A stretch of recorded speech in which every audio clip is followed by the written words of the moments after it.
Hello everybody and welcome to the Duel Character Collection Challenge Episode 1. What are we going to do? We are trying to unlock as many characters as possible before staging up any of the worlds at all. More details are in the description below.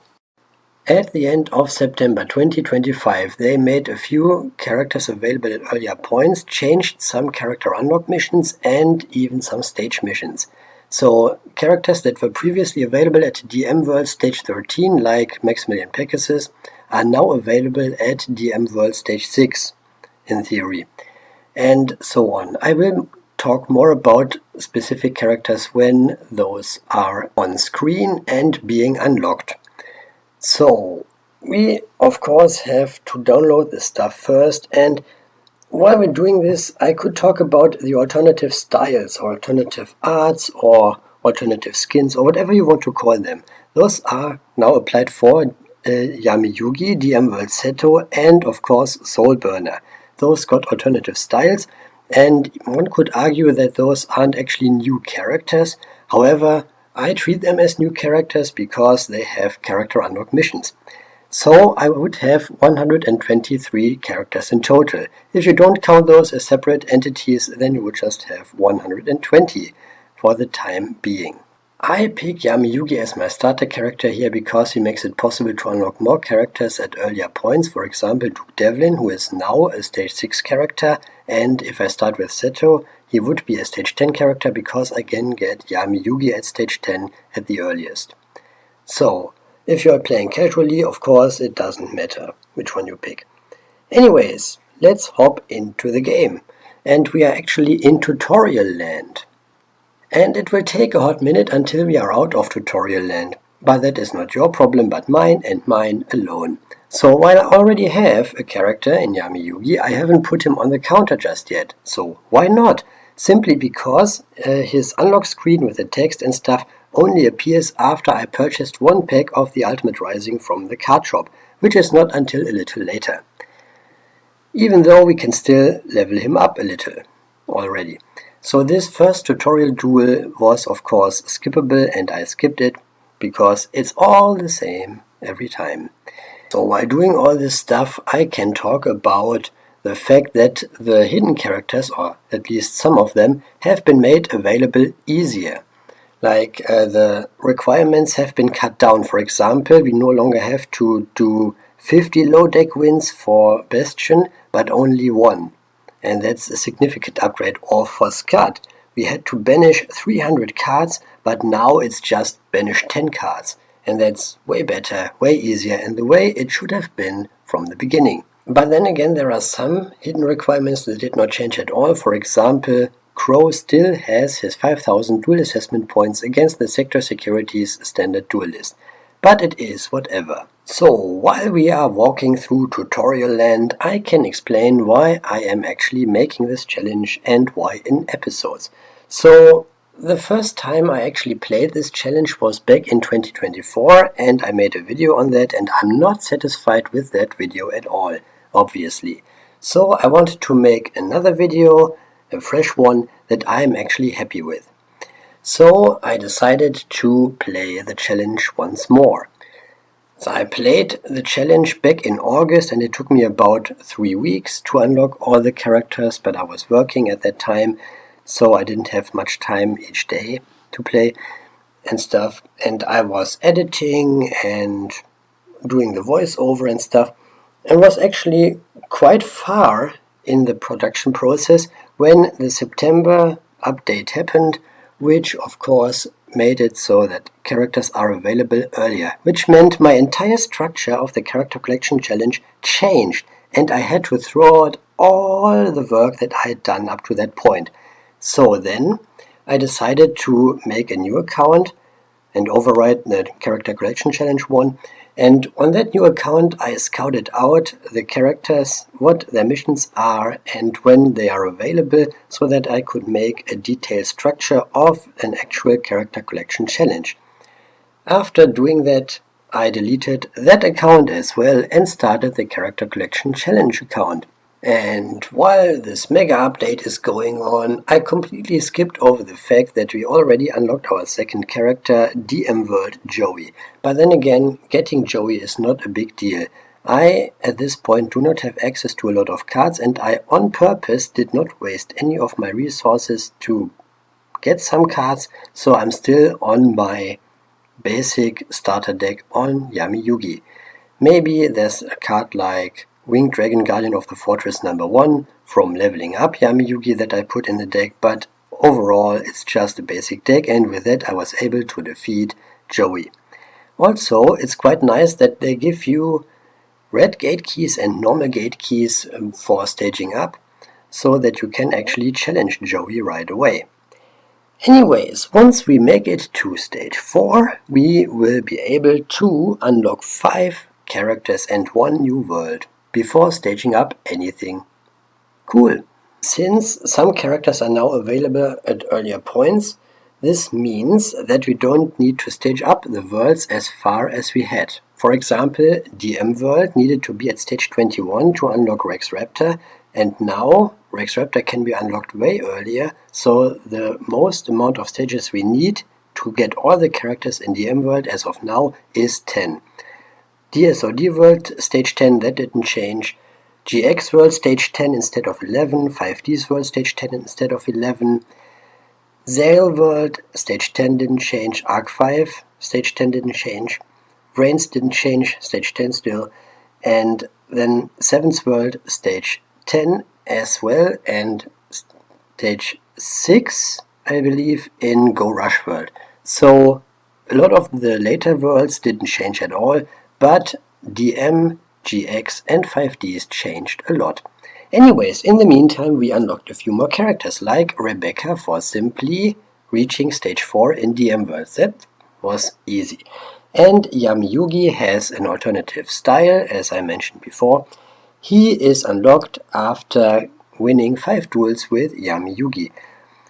DM World Seto also has an alternative style that is unlockable right now, but only if you already have DM World Seto, which I of course don't. So this alternative style won't be unlocked until I hit stage 10 in DM World. Serenity Wheeler is DM World's hidden character number 6 and available once Joey Wheeler DM World version wins 5 duels, which is quite easy to accomplish.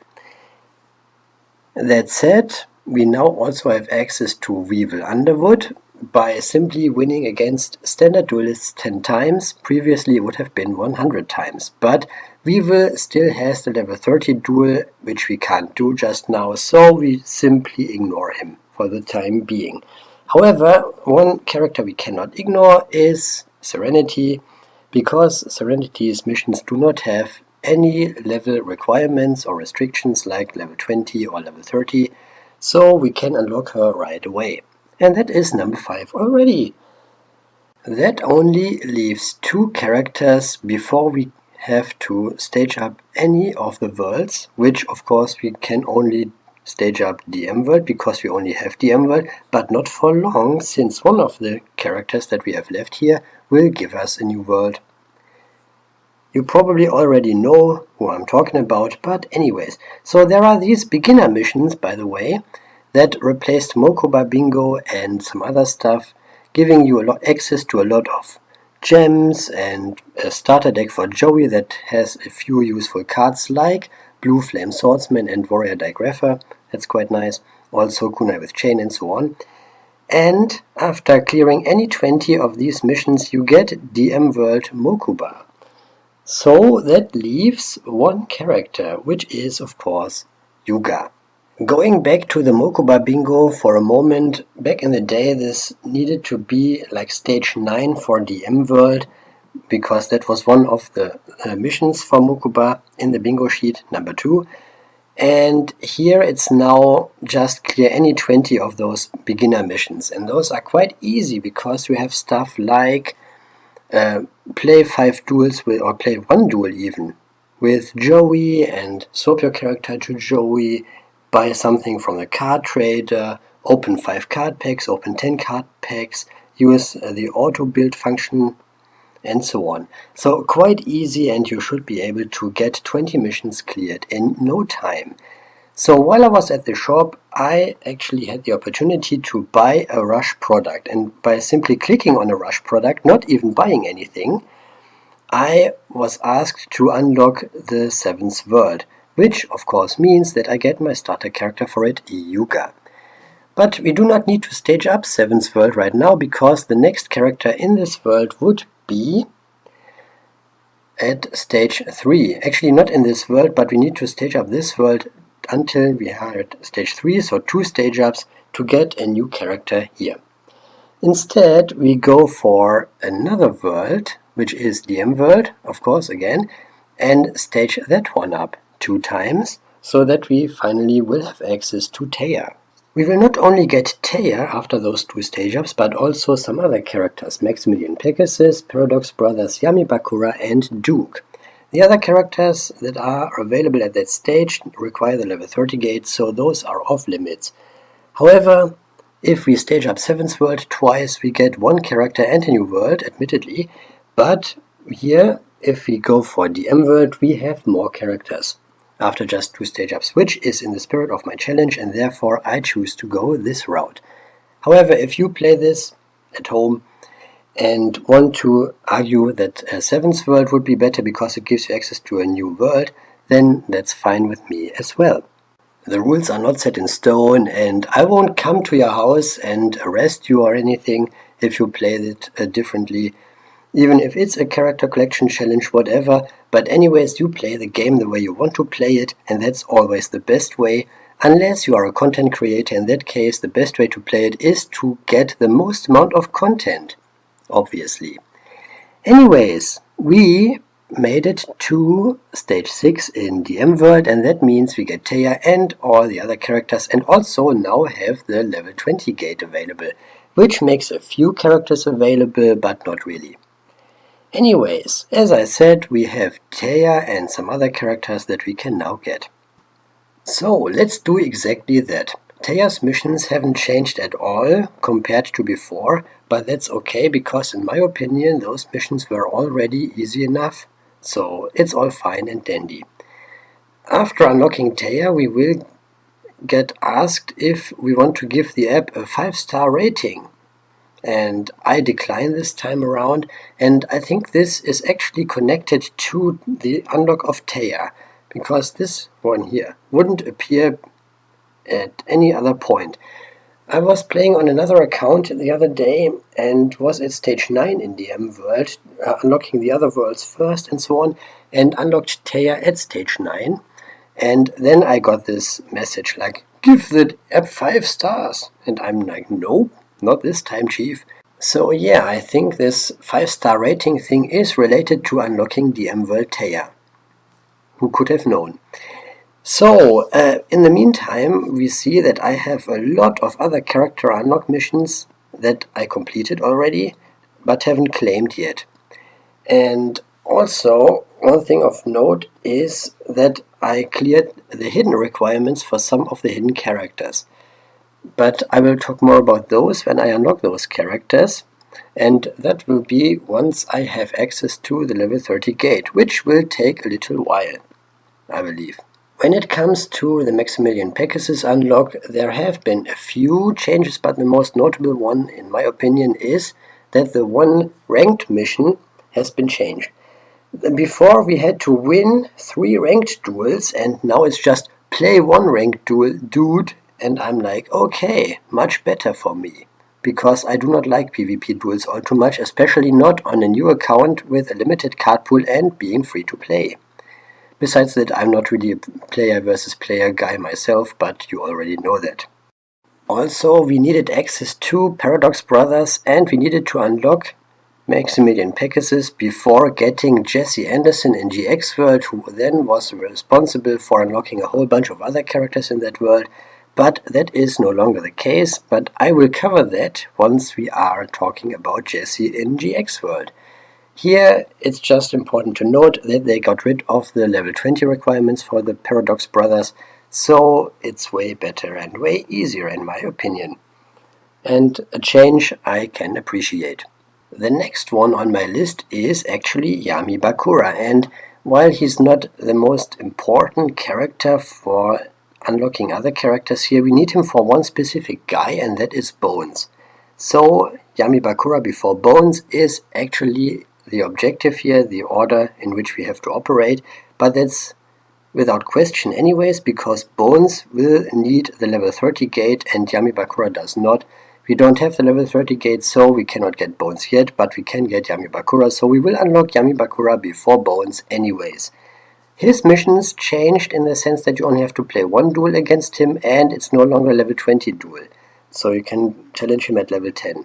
That reminds me, I was doing a project in Duel Links that was about gate keys and the amount of gate keys you would need to unlock all the characters. So if I just started to play and didn't care about the characters right now and just wanted to gather some gate keys, how many gate keys would I need to be able to unlock all the characters in quick succession, one after another? But I actually scrapped that project because I thought nobody would like to see that. Nobody is interested in doing this gate keys stuff. So yeah, also that was way before they got rid of some of these level requirements, and therefore the numbers wouldn't be accurate anymore anyways. So what I forgot to mention about Duke, or what I didn't mention because I was talking about something else at that time, is that Duke no longer has the level 30 requirement. So you can just do him at level 10 and do all the stuff you were doing before, which is way easier, way smoother, and way more appreciated. And honestly, one level 10 duel and Duke will be unlocked. Having said that, there's not much else to do right now but staging up, because once we hit stage 7 we get access to the ceremonial duel, which will allow us to unlock another world, finally. DSOD world, to be precise.